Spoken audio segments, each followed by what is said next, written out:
So hello and welcome back to the channel everyone. I am Yuvraj और आज हमारे साथ है ये जो आपको दिख रहे हैं Vaibhav Raj. He has got all India rank 45 in JEE 2020 and JEE Advanced 2020. His rank is all India rank 3.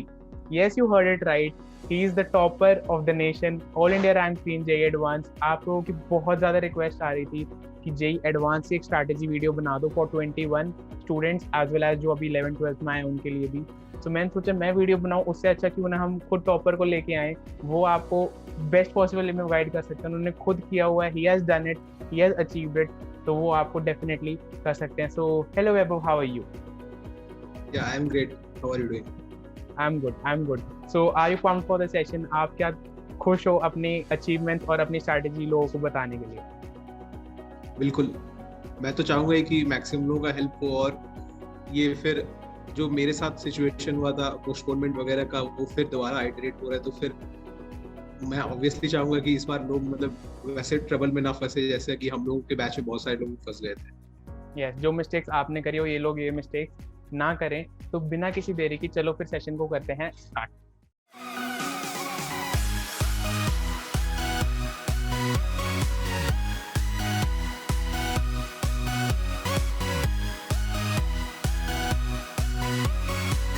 Okay, तो सबसे पहला हमारा क्वेश्चन कि जिस बच्चे ने अभी 21 का जो एस्पिरेंट है उसने भी 2 अटेम्प्ट दे लिए हैं, तो उसकी मिनिमम कितनी परसेंटाइल होनी चाहिए और जिससे वो डिसाइड कर सके कि अब उसको एडवांस की तैयारी करनी चाहिए या मेंस की तैयारी करनी चाहिए? आई थिंक वो टारगेट पे ऐसे तो डिपेंड करेगा, लेकिन 99 अगर है तो अभी से आप अगर एडवांस की तरफ फोकस बढ़ा लेंगे तो मुझे जहां तक लगता है आपका इम्प्रूवमेंट ही होगा मेंस में, अगले दोनों मेंस में भी। तो 99 या फिर 98.5 ऐसा कुछ प्लस है आपका, तो फिर आप अभी से एडवांस पे फोकस करना शुरू कर दीजिए और डिफिकल्ट प्रॉब्लम्स करना शुरू कर दीजिए स्पीड के साथ। तो इससे आई थिंक आपका, क्योंकि मेंस ऑलरेडी अच्छा हो चुका है, तो अब और इम्प्रूवमेंट ही होगा मेंस में, क्योंकि अभी जहां तक हो रहा होगा आपके मेंस के टफ वाले सवाल नहीं बन रहे होंगे, तो आई थिंक ये सफिशिएंट रहेगा। और जिनका उससे कम है उनको एक और मेंस पे अपना पूरा एफर्ट देके फिर कोशिश करना चाहिए कि लास्ट मेंस तक ना छोड़ के फिर थर्ड तक ही कंप्लीट करें। आई नो आप सभी को वीडियो बहुत ही ज़्यादा पसंद आ रही होगी, बट आप पूछो कि भैया कोचिंग ले कहाँ से? तो आपको लेनी है अनअकैडमी की कोचिंग। अगर आप 2023 टारगेट कर रहे हो तो 2 बैच स्टार्ट हो रहे हैं, एक हमारा एमर्ज बैच और दूसरा है बुल्स आई बैच। दोनों ही 26 में से स्टार्ट हो रहे हैं, ठीक है। एंड एक और चीज़, T20 चल रहा है अनअकैडमी का खुद का अपना, जिसमें आपको ऑलमोस्ट डेली 30 मिनट्स में 20 क्वेश्चन आंसर करने होते हैं और अगर आप टॉप 100 में आते हो तो आपको रिवॉर्ड्स मिलते हैं, जैसे कि आपको स्क्रीन पर दिख रहा है। एंड अगर आप अनअकैडमी की प्लस आइकॉनिक सब्सक्रिप्शन बाय करते हो 26 में से पहले, जैसे आपको अभी स्क्रीन पर दिख रहा है, 1 साल की सब्सक्रिप्शन पर 2 मंथ्स फ्री मिलेंगे आपको, और 2 साल की सब्सक्रिप्शन बाय करने पर you will get 3 months free of cost. आपको सिर्फ मेरा कोड यूज करना है KE आर्मी, जो आपको अभी स्क्रीन पर दिख रहा है, to get additional 10% off. But रुको, मेरे पास आपके लिए कुछ एक्स्ट्रा भी है जो आपको पता चलेगा मुझे टेलीग्राम या इंस्टाग्राम पर मैसेज कर जो आपको अभी स्क्रीन पर दिख रहे हैं। 10% ऑफ तो मिलेगा ही मिलेगा, उसके साथ क्या एक्स्ट्रा बेनिफिट्स मिलेंगे उसके लिए मुझे मैसेज करो, क्या पता बहुत ही कुछ अमेजिंग हो। और चलो वीडियो में वापस चलते हैं। और वह एक और बात, जो बच्चे एडवांस की तैयारी आप जिनको आप रिकमेंड कर रहे हो, तो उनको एडवांस और मेंस में कैसे बैलेंस बिठाना चाहिए? एडवांस को मतलब उनको कितने % ऑफ द टाइम दे और मेंस को कितने % of the time? I think advanced के लिए तो डेप्थ में पढ़ना पड़ेगा और मेंस के लिए सिर्फ स्पीड डेवलप करना पड़ेगा। तो फिर अगर आप कोई भी सब्जेक्ट पढ़ रहे हैं तो फिर ऐसे उसका आप 2:1 टाइम 2 वाले पार्ट में आप एडवांस्ड का डेप्थ में थोड़ा सा पढ़ लीजिए कि हार्ड वाले क्वेश्चंस आप सॉल्व कर रहे हैं, और 1 वाले पार्ट में आप स्पीड डेवलप करने के लिए बहुत सारे क्वेश्चंस एक साथ लेके बैठे हुए उसको बहुत जल्दी जल्दी कीजिए। ये रेशियो आई थिंक सही रहेगा एज ऑफ। ठीक है, तो सिंपल भाषा में बोले तो मतलब अगर आप 3 घंटे पढ़ रहे हैं तो 2 घंटे एडवांस को डेडिकेट करें और 1 घंटा आप अपना स्पीड बढ़ाने के लिए मेंस के लेवल के क्वेश्चन की भी प्रैक्टिस करें ताकि आपकी स्पीड भी बढ़े।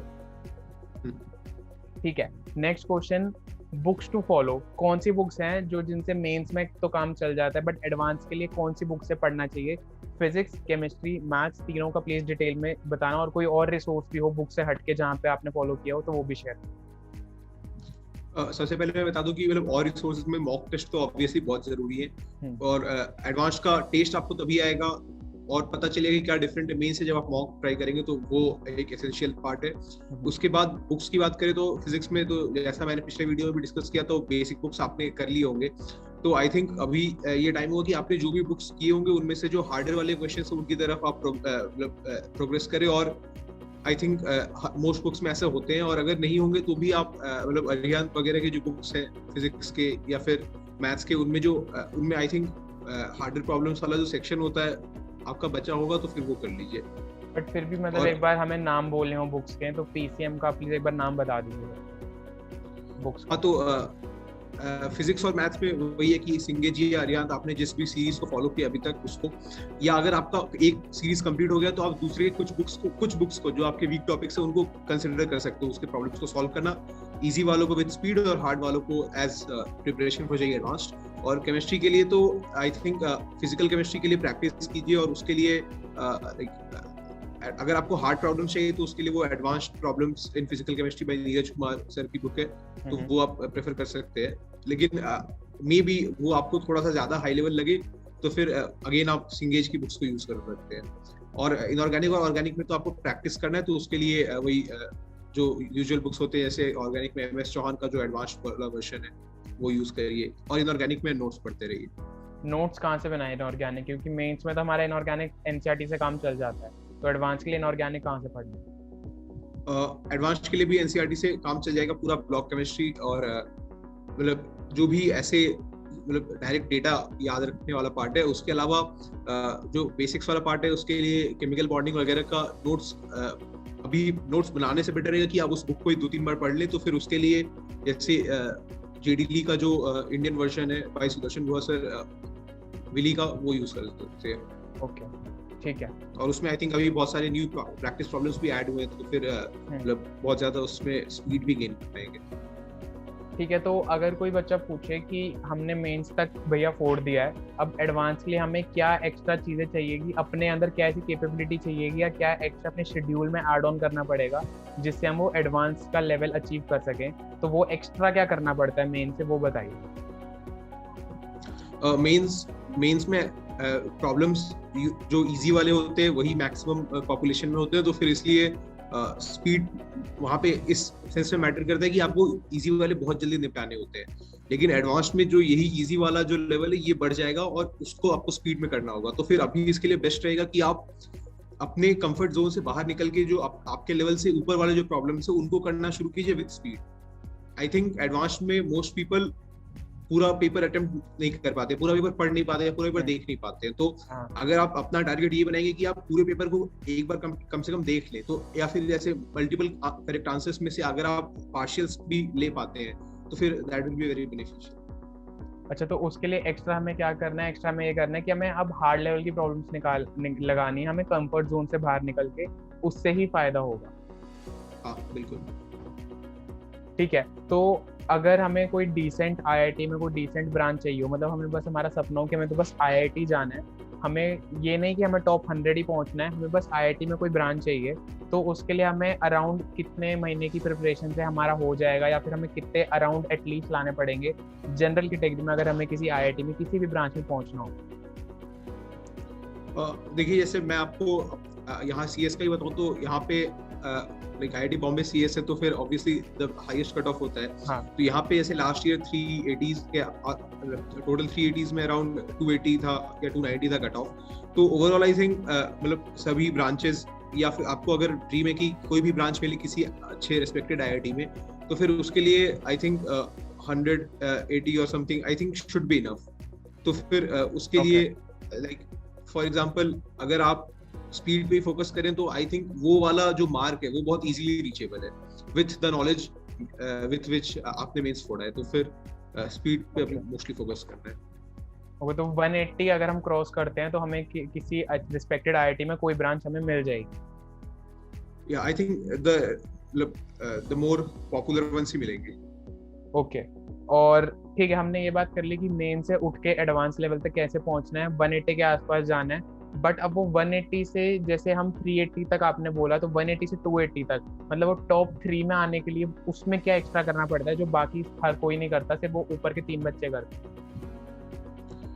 आई थिंक उसके लिए तो आपको मतलब बहुत डेडिकेशन से मतलब एक रूटीन में पढ़ना पड़ेगा। तो सबसे पहले ऐसे केमिस्ट्री की बात करते हैं तो फिर आपका एक मतलब ऐसे शेड्यूल होना चाहिए कि हाँ मैं इस फ्रीक्वेंसी से हर एक चीज को रिवाइज करूंगा।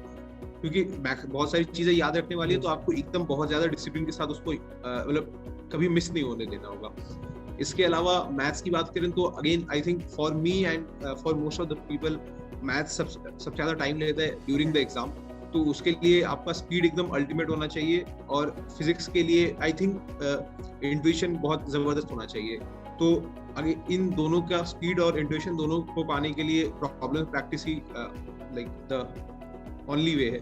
हाँ, तो फिर जैसे आपने पिछली बार भी बोला, सॉरी टू कट यू, कि प्रैक्टिस से ही हमारी नॉलेज भी बढ़ेगी अगर हमारे पास नॉलेज नहीं है तो। और एक बार वो नॉलेज अचीव हो गई, अगर हम मतलब अगर हमें 100 क्वेश्चंस दिए और 100 क्वेश्चन हम सॉल्व कर सकते हैं, बट हम 4 घंटे के अंदर नहीं कर पा रहे हैं, हम 6 घंटे में कर पा रहे हैं, तो आपने यही बोला था, मुझे याद है, कि प्रैक्टिस से स्पीड भी बढ़ेगी, कि वही 100 क्वेश्चन अब हमें 4 घंटे में करना है, हमें 6 में नहीं करना।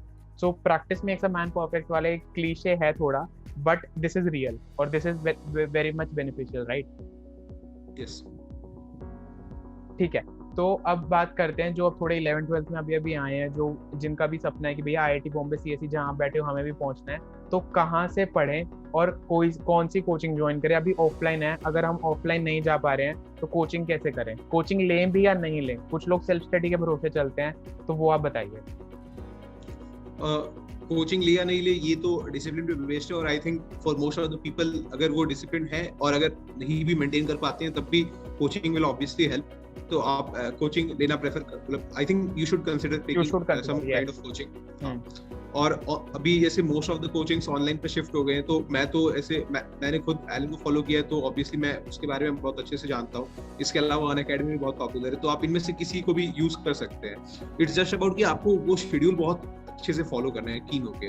और 12 वालों का तो I am not sure, but I hope कि 11 वालों का तो कम से कम लाइक जे एडवांस्ड के सफिशिएंटली पहले ऑफलाइन क्लासेस रिज्यूम हो जाएंगे, तो फिर टू अलाउ स्मूथ शिफ्ट, तो आप ऐसा ही कुछ कंसीडर कीजिए जिसमें कि आपका सडन ब्रेक ना हो जाए आपका करिकुलम, कि आप कुछ फॉलो कर रहे थे और आप फिर ऑफलाइन हो गया तो अब आपको कुछ और फॉलो करना पड़ रहा है। और अनअकैडमी की बात है यार, तो Unacademy is the sponsor of this video, तो उसके लिए मैं बता दूं कि if you use my code जो आपको अभी स्क्रीन पर दिख रहा है, और मेरा टेलीग्राम हैंडल जो भी आपको जो अभी स्क्रीन पर दिख रहा है, I can get you 20% of. तो इफ यू वांट इट तो definitely message me on Telegram. आगे बढ़ते हैं, ठीक है? That is great. हाँ, सो कितने घंटे पढ़ना होगा? सबसे बड़ा मिथ कह लो या सबसे बड़ा क्वेश्चन कह लो कि इतने घंटे पढ़ लिए तो भैया IIT पहुंच जाओगे, तो कितने घंटे पढ़ना चाहिए? अगर हम बात करें जो अभी क्लास 11th में जिसके पास 2 साल है, और जो अभी क्लास 12th में जिसके पास 1 साल है, या फिर जिसका भी 2-3 महीने बाद है, कितने घंटे पढ़ना चाहिए? तो मतलब अभी जो क्लोजेस्ट है उससे शुरू करते हैं, तो फिर जिनका 2-3 महीने बाद है उनको तो सबसे पहले ये लिस्ट करना है कि उनका क्या क्या बचा है, उसके बेसिस पे उन्हें डिसाइड करना है कि कितना। और एक मिनिमम भी है कि अगर आपका ज्यादा बचा नहीं है तो इसका ये मतलब नहीं है कि आप चिल कर सकते हैं। आपको ऑब्वियसली उसमें आप जितना स्पीड बढ़ाते जाएंगे आपको और उतना अच्छा होते जाएगा, तो वो कभी वेस्ट तो नहीं जाने वाला आप जो टाइम दे रहे हैं। तो फिर आई थिंक क्योंकि अभी लाइक है ये पैंडेमिक सिचुएशन और कभी कभी स्ट्रेस हो जाता है, तो फिर it depends on you. I think 6 hours a day because you are not busy somewhere else is I think compulsory, very compulsory. Yes. If you can give 8 or 10, like it will be very nice. और उससे भी ज्यादा तो obviously आप बहुत ज्यादा effort दे रहे हैं और वो मतलब बहुत easily pay off करेगा आपको। और उसके बाद फिर 12 वालों की बात करें तो फिर जिनका 1 साल है, अगेन उनके लिए भी सेम है कि आपने ऐसा पिछले वीडियो में भी डिस्कस किया था कि कुछ ऐसे लोग होते हैं जो बोलते हैं कि उनका 11 का टॉपिक जो है वो ठीक रह गया है, ऐसा कुछ, तो उन्हें उसको भी कंसिडरेशन में लेना है। और बहुत लोगों को ऐसा लगता है कि अभी मतलब हम लोगों का भी, फिर कुछ लोग ऐसा अभी लगेगा कि हम लोगों का अगले साल भी पोस्टपोन हो जाएगा, लेकिन ये सब के चक्कर में नहीं रहना है और ऑलवेज ये सोच के चलना है कि कभी भी हो सकता है एग्जाम। तो इसके लिए आप खुद को प्रिपेयर करके रखना है और उस समय तक का सिलेबस आपको कंप्लीट करना है। तो और ये आपको समझना है कि this time is in a way like gold mine for you, कि आप इसमें कितना भी चाहे एक्सट्रैक्ट कर सकते हैं वैल्यू। तो फिर इसके लिए आपको अभी फोकस करना चाहिए कि आप अभी पुराने टॉपिक्स जल्दी कर ले, क्योंकि आई डोंट थिंक कि पैंडेमिक के प्रेजेंस या एब्सेंस से जो आपका करंट करिकुलम है उसको कोई इफेक्ट हो रहा होगा। तो अभी प्रेफरेंस दिया जाए कि जो पुराना टॉपिक बचा है वो कर ले, और again time dedication 6 to 8 hours should be enough, और जितना आप दे सकते हो उतना अच्छा। और जो 11 में है उनको यही एडवाइस है कि हर चीज अभी से अच्छे से फॉलो करें। बैकलॉग इकट्ठा मत होने दे। हाँ, नहीं तो फिर आपको अगले साल फिर जो अभी पिछला एडवाइस दिया वो मानना पड़ेगा, जो कि हार्ड होगा ऑब्वियसली। तो जितना जल्दी आप सतर्क रहें उतना अच्छा है। तो इसके लिए आई थिंक अगेन वहां भी है कि कभी भी जितना पढ़े वो कम ही होगा। ठीक है, तो ऑब्वियसली ठीक है, वो हम बात समझ गए। बट अगर हम ये बोलें कि अब मेंस और एडवांस में अगर हमें घंटे बैलेंस करने हो, जो भी क्लास 11-12 में है, तो वो मेंस और एडवांस में कैसे घंटे बैलेंस करें, उनका क्या रेशो होना चाहिए? और 11 वालों को तो आई थिंक मेंस और एडवांस में अभी कोई ऐसे डिस्क्रिमिनेशन नहीं करना चाहिए, क्योंकि अगर आप अभी से ऐसा मान ले रहे हैं कि मैं मेंस की प्रिपरेशन कर रहा हूँ और एडवांस की नहीं, तो ये गलत होगा।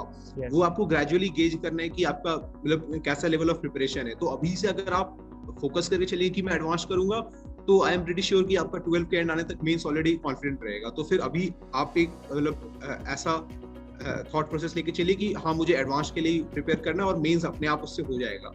और जो 12 में है, अगर उन्हें लग रहा है कि उनका अभी एडवांस के लिए सफिशिएंट लेवल नहीं है, और ये जो लेवल आप जज कर रहे हैं खुद को, ये पेपर्स को देख के गेज कीजिएगा। ऐसा नहीं कि जस्ट बिकॉज हाई पे एडवांस का तो हार्ड होगा। एक बार आप ये चेक कर लीजिए कि पेपर्स का लेवल कैसा है with respect to your current preparation, और उसके बाद अगर आपको ऐसा लगता है कि आपसे एडवांस मतलब डिफिकल्ट लग रहा है, तो फिर आप मोस्ट टाइम मेंस को दीजिए। और नहीं तो फिर अगेन क्योंकि 12 में और अभी भी 1 साल है अप्रोक्सीमेटली, तो फिर I think it should be doable with the broader approach of both JEE mains and advance. Okay, तो अभी जो जैसे लोग बोलते हैं कि भैया अभी स्टार्ट करूंगा, अभी तक कुछ नहीं हुआ है, अभी स्टार्ट करूंगा तो क्या एडवांस छोड़ सकता हूँ?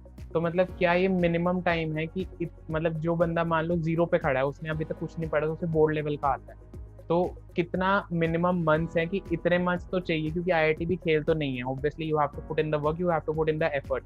तो कितने मिनिमम मंथ्स चाहिए आईआईटी तक पहुंचने के लिए? ऐसा ना हो कि बहुत बच्चे 2 महीने पहले पूछते हैं कि भैया अभी स्टार्ट करूंगा तो क्या हो जाएगा? तो ये सही है या गलत है? सही है या गलत, आई थिंक मतलब मिनिमम आप पूछ रहे होंगे ना कि कितना टाइम चाहिए होगा फॉर। तो फिर I think with extreme amount of dedication, जैसा मैंने बोला 8-10 आवर्स या फिर उससे भी ज्यादा, तो आई थिंक 5 या 6 month should be more than enough, या maybe 7 to 8 months। But अगर आपका ऐसा एक एवरेज टाइप का माइंडसेट है कि हाँ 6 आवर्स दे पाऊंगा या फिर 7 आवर्स ऐसा कुछ, तो फिर आई थिंक 1 year लग जाएगा। तो या तो अभी आपके पास अगर टाइम है 1 year का, तो ऐसा नहीं है कि आप फिर अपना पढ़ाई कम कर दें 6 आवर्स पे, आप 7-8 पे ही रखें और जल्दी सिलेबस खत्म करके रिवाइज करें। हाँ, तो ऐसा नहीं है ना जो बच्चे 3 महीने पहले पूछते हैं भैया अभी स्टार्ट करूंगा तो क्या हो जाएगा? तो ये हमारा एक मिनट क्लियर हो गया है आज कि ऐसे इतनी जल्दी यार 3 महीने में 0 से उठ के आप आईआईटी तक नहीं पहुंच सकते, वो बहुत ज्यादा मुश्किल हो जाएगा। ठीक है, तो ओके, अब ये हो गए हैं हमारे सारे क्वेश्चंस। अब आप वैभव बताओ, कुछ क्वेश्चन हमारे छूट गए हो तो? हाँ, आई थिंक कुछ एक रिवीजन वाला पार्ट छूट गया है कि जो जिनको ऑलरेडी पढ़ा हुआ है वो रिवाइज कैसे करें एफिशिएंटली। तो यदि आपने कभी नोट्स बनाए या फिर कुछ बुक्स में हाईलाइट किया होगा या फिर कुछ प्रॉब्लम्स मार्क किए होंगे, तो अभी मोस्टली उन पे फोकस कीजिए, क्योंकि बाकी आप कर सकते हैं, लेकिन एडवांस में आपको फिर यही वाले प्रॉब्लम्स ट्रबल करेंगे। और इसके अलावा जो मैंने पहले बताया कि आपको अपने कंफर्ट जोन से निकलना है, और वो बहुत जरूरी है। मतलब अगर आपको लगा कि आप कंफर्ट जोन से निकल गए तभी भी आप जो प्रॉब्लम्स वो कर पा रहे हैं, तो और बढ़ाइए लेवल को। और अगर आपको ऐसा लग रहा है कि आप प्रॉब्लम्स और हार्ड मिल ही नहीं रहे, तो फिर आप टाइम को कम कीजिए जो आप उसको ले रहे हैं सॉल्व करने के। तो that will be very beneficial. और silly mistakes, yes continue. Silly mistakes पे आई थिंक मतलब ध्यान देना अभी से बहुत जरूरी है। अगर आपने अभी तक ध्यान नहीं दिया है, तो एक बार आप मतलब थोड़ा सा माइंडफुलनेस के साथ एग्जाम देना शुरू कीजिए और नोटिस करना शुरू कीजिए कि किस पॉइंट पे आप क्या सोच रहे हैं जिससे कि वो गलती हो जा रही है। और बिकॉज अभी ऑनलाइन सब कुछ है, तो इस ड्यूरेशन में आप बहुत सारे मॉक टेस्ट दे सकते हैं, बहुत सारे। मैंने तो बहुत सारे मॉक टेस्ट दिए थे जब लॉकडाउन शुरू हुआ था। तो बहुत सारे की बात कर लें तो क्या फ्रीक्वेंसी रखनी चाहिए, मतलब विद इन अ वीक कितने? फॉर एग्जाम्पल मेरे में तो मेरा इंस्टीट्यूट कराता था अप्रोक्सीमेटली 4 या 5 डेज में एक, और फिर कभी एक पॉइंट ऑफ टाइम पे 3 डेज पे हो गया था। तो क्विक रिवीजन और फिर एक एग्जाम ऐसा। और क्योंकि आपके पास इतने सारे पेपर होंगे, आई थिंक बहुत सारे पेपर्स इजीली अवेलेबल है ऑनलाइन, तो फिर उसको एक बार देख लीजिए कि कितने हैं। और फिर आई थिंक एक वीक में आप हर संडे को सुबह शाम एक पेपर दे दीजिए एडवांस लेवल का। और मेंस के लिए तो आप अगर आपको रखना ही है एवरी वीक, तो फिर आप किसी ट्यूसडे वेडनेसडे किसी दिन शाम को दे दीजिए। ओके। तो मतलब अगर हम रखें तो मॉक टेस्ट कितने देने हैं, तो संडे टू संडे एडवांस दे सकते हैं, और हफ्ते में एक दिन या नहीं तो 2 दिन हम मेंस की प्रैक्टिस कर सकते हैं, और इस मॉक टेस्ट को एनालाइज करना है ताकि हम सिली मिस्टेक्स हटा सकें और हमें अपने वीक टॉपिक्स पता चल सके। हाँ, एनालिसिस बहुत जरूरी है, मतलब मॉक टेस्ट से ज्यादा जरूरी उसका एनालिसिस है, नहीं तो फिर आपको कभी समझ में नहीं आएगा कि आपसे क्यों गलती हुई। ओके, तो इसी के साथ खत्म करते हैं आज की वीडियो। आपका अभी तक कोई भी कमेंट रह गया हो, आपके कोई क्वेश्चन रह गया हो कि भैया ये और पूछ देना, ये और पूछ देना, ऐसे बहुत सारे क्वेश्चन आ जाएंगे, तो हम ट्राई करेंगे कि हम थोड़े दिनों बाद वैभव को दोबारा परेशान करें और आपके क्वेश्चन उनसे पूछें। ठीक है, तो कोई क्वेश्चन रहेगा तो नीचे कमेंट बॉक्स में लिख देना, वीडियो कैसी लगी वो बता देना। This was it for today's video. इससे पहले भी वैभव का एक बहुत डिटेल में इंटरव्यू लिया था, road map to IIT Bombay CSE, उसका ऊपर आपको लिंक दिख रहा है बटन में, तो वहाँ जाके उसको देख सकते हैं। तो चलिए फिर, यही थी आज की video. Bye bye Vaibhav, all the best, bye bye. तो थैंक यू सो मच, जिसने भी यहाँ तक वीडियो देख ली है, लाइक कर दो वीडियो को फटाफट से, ठीक है। 700 लाइक्स का एम रखते हैं, शेयर कर दो वीडियो को, बहुत ही हेल्पफुल होने वाली है आप सबके लिए, ठीक है। सब्सक्राइब कर दो चैनल को, अभी तक नहीं किया तो प्लीज़ प्लीज़ प्लीज़। मैंने देखा कि सिर्फ जो हमारे व्यूअर्स हैं सिर्फ 15 से 20% लोगों ने सब्सक्राइब किया हुआ है, बाकी लोग वीडियोस देखते हैं बट सब्सक्राइब नहीं करते। तो प्लीज़ प्लीज़ प्लीज़ चैनल को कर दो सब्सक्राइब। 8000 सब्सक्राइबर्स खत्म पूरे करवाने हैं आपको। तो thank you so much for watching today's video. This is Yuvraj, thank you so much for watching. मिलते हैं अगली वीडियो में, बाय बाय।